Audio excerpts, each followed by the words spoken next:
Секој обичен македонски граѓанин, кој не е член на тесниот партиско-фамилиарен круг на власта, е заглавен во лавиринтите на државата. Се соочува со барања мито, со казни, репресии, шалтери. Па му дојде крај на ова измачување. Македонскиот граѓанин нема да биде веќе мета за казни и да служи само за полнење на буџетот, туку мора да добива назад од тој буџет. Ќе ставиме крај на одселувањето. Драги пријатели, збор дека ќе биде така, ќе ви даде носителот на изборната единица 3 од редовите на Социјалдемократскиот сојуз на Македонија и опозицијата, Љупче Николовски.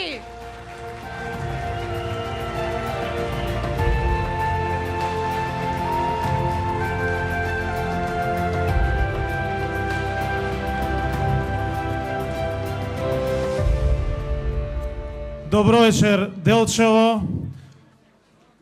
Овие денови ги поминавме и Тработивиште, и Разловци, и Вирче, и Град, и Звегор, и цело Делчево, и решено е Делчево. Делчево победува, Македонија победува!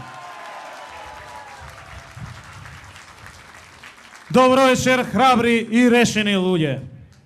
Ова енергија што вечерва се чувствува во Делчево, на 11 декември ќе се претвори во гласови за победа, победа за граѓаните, победа за живот во Македонија. Но тажната вест е што 626.312 луѓе, граѓани, најголем дел млади, во овие 10 години ја напуштија Македонија благодарение на криминалните политики на Никола Груевски. Но оние што останаа, исто така мислат да заминат надвор од Македонија. Ова вечер сакам да се обратам токму и на едните и на другите. На овие првите праќам порак дека токму за да го спречиме тоа се ангажиравме и ќе направиме се.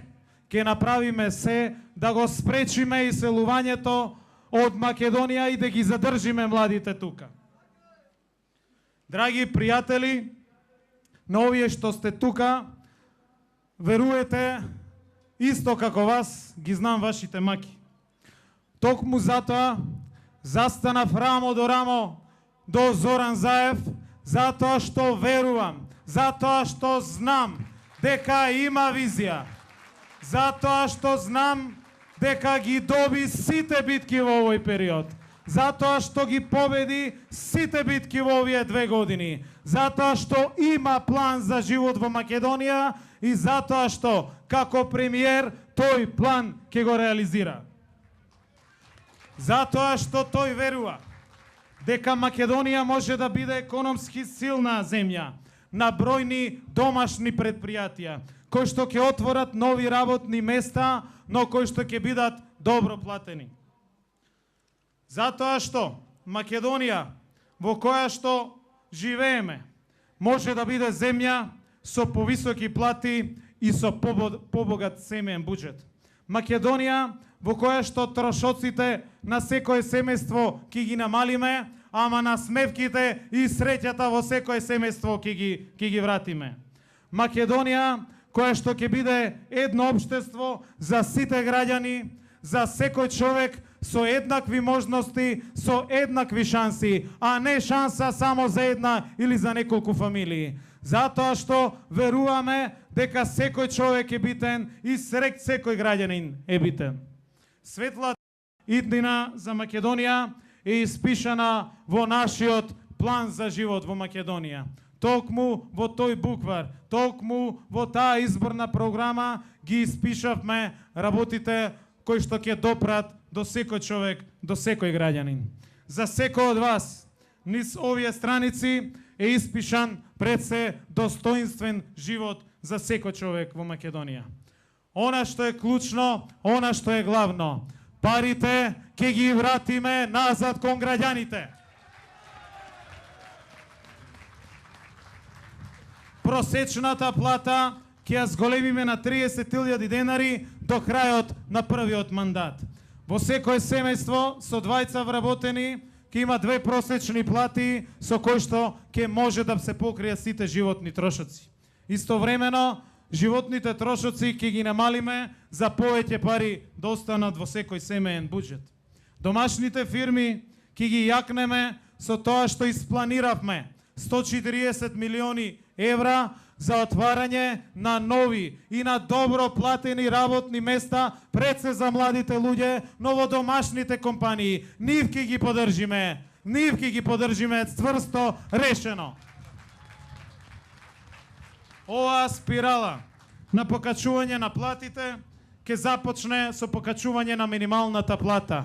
И таа на крајот на мандатот ќе изнесува 16.000 денари, ама без исклучок и за секој вработен во индустријата за текстил, за кожа и за обувки. Оваа неправда која што Груевски им ја направи, веднаш ќе исправиме.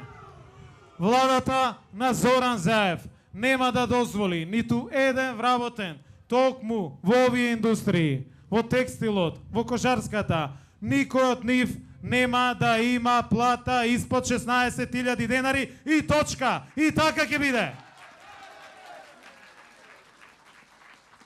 Ке ги изголемиме платите и во здравството. Мора да ги задржиме лекарите и специјалистите. Секој вработен во здравствениот сектор на крајот на мандатот ќе има дупло поголема плата, а секој специјалист плата од 100.000 денари. Мора да ги задржиме и лекарите и младите во Македонија и тоа можеме и тоа ќе го направиме. Почитувани граѓани, Илија Димовски овие денови збори за некакви развојни зони во овој регион.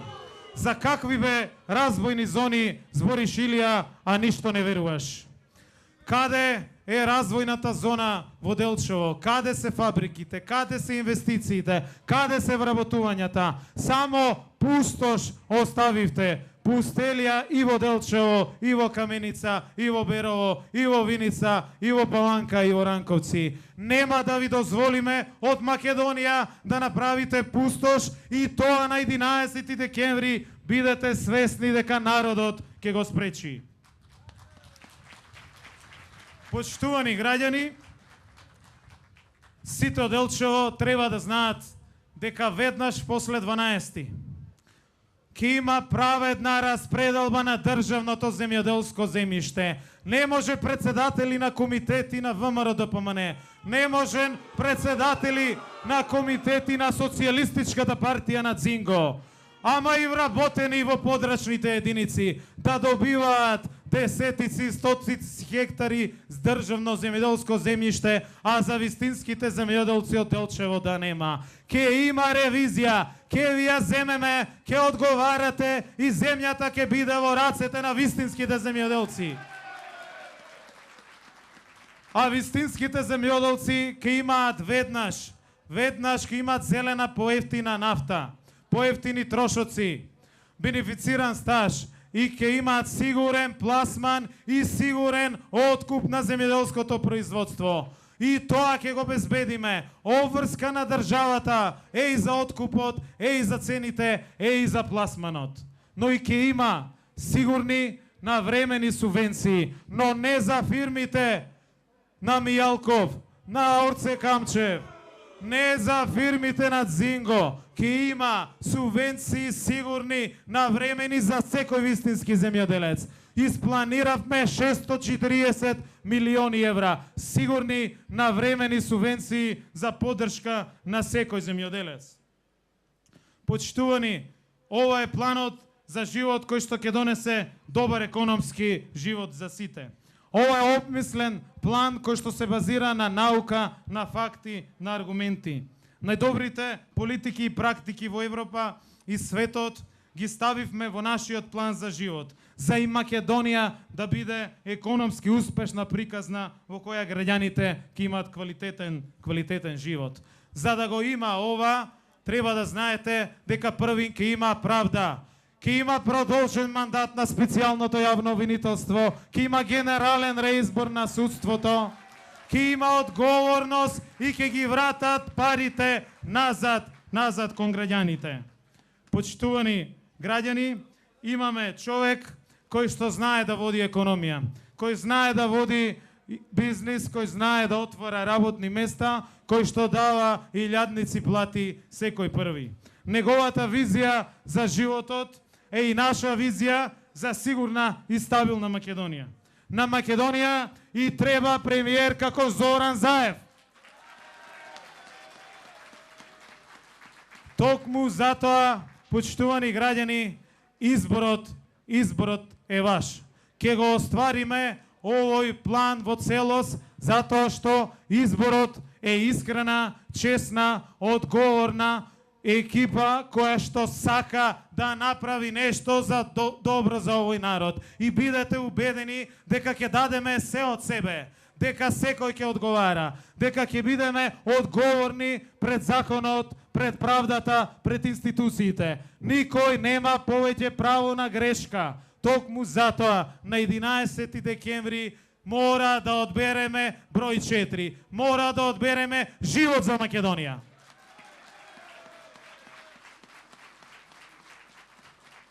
Пред да завршам, за да оставиме повеќе простор за председателот, имам една порака која што сум должен тука да ја кажам.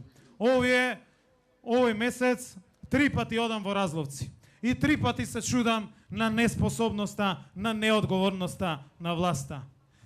Пораката е, на нас секој човек ни е битен. На нас секој граѓанин е битен. И не може милиони евра, стотици милиони евра да се трошат на панорамски тркала, на споменици, на реклами, на скулптури, не знам на што уште. А не може мостот во Разловци да не се направи. Почитувани жители на Разловци, мештани, бидете убедени дека нашата првата обврска на владата на Зоран Заев ќе биде веднаш да се направи, да се реконструира, да се обнови мостот. И тоа не е ништо, тоа е смешно и тоа мора да го направиме, затоа што секој човек е битен, затоа што секој граѓанин е битен. Почитувани, можеме на 11 декември да се избориме за стоп на криминалот и корупцијата, да нема локални шерифи, да одговараат. Можеме на 11 декември да се избориме да го сопреме иселувањето. Можеме на 11 декември да се избориме за подобар живот, за подобри плати, за подобар стандард. Можеме и на 11 декември ќе победиме! Ќе победиме!